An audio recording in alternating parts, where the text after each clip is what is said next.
Hello, या चित्राचं नाव आहे द हँड रेजिस्ट हिम. 1972 मध्ये कलाकार बिल स्टोनहॅम यांनी हे चित्र काढलं. चित्रात दिसणारा मुलगा म्हणजे लहानपणीचा बिल आहे. त्याच्या बाजूला उभी एक विचित्र बाहुलीसारखी मुलगी आणि त्यांच्या मागच्या काळोख्या काचेवर दिसतात अनेक लहान लहान हात. पण खरी गोष्ट सुरू झाली हे चित्र जेव्हा लोकांसमोर आलं त्याच्यानंतर. 1974 मध्ये हे चित्र चार्ल्स फिंगार्टन यांच्या गॅलरीत प्रदर्शित झालं आणि पुढे द गॉडफादर चित्रपटातील एक अभिनेते आहेत जॉन मार्ले यांनी ते विकत घेतलं. यानंतर या चित्राशी संबंधित 3 लोकांचा काही वर्षाच्या अंतराने मृत्यू झाला. एकतर या चित्रावर लिहिणारे हेनरी सील्ड्स, गॅलरीचे चार्ल्स फिंगार्टन आणि त्या चित्राचे मालक जॉन मार्ले. अर्थात या मृत्यूंचा चित्राशी काही संबंध होता याचा कुठलाही पुरावा नाहीये, पण यामुळे चित्राभोवतीची भीती आणखीन वाढली. कित्येक वर्षांनी हे चित्र पुन्हा समोर आलं आणि 2000च्या आसपास एका कुटुंबाने ते ऑनलाईन विक्रीसाठी ठेवलं.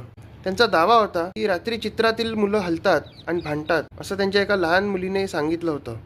इतकंच नाही, त्यांनी मोशन सेन्सिटिव्ह कॅमेरा लावल्यानंतर चित्रातील आकृत्या हलत असल्यासारखं दिसल्याचा दावाही केला आहे. नंतर हे चित्र विकलं गेलं आणि त्याच्या भोवतीची कथा इंटरनेटवर प्रचंड व्हायरल झाली. आजही काही लोक म्हणतात की या चित्राची फक्त प्रिंट पाहिल्यानंतरही त्यांना अस्वस्थ वाटतं, रात्री विचित्र स्वप्न पडतात आणि घरात अनोख्या घटना घडतात. पण प्रश्न एकच आहे, द हँड रेजिस्ट हिम खरंच शापित आहे की फक्त इंटरनेटवर पसरवलेली एक अफवा आहे? तुम्हाला या चित्राविषयी काय वाटतं हे कमेंटमध्ये नक्की सांगा आणि अशाच भन्नाट व्हिडिओसाठी TH नेटवर्कला फॉलो करायला विसरू नका. थँक्यू.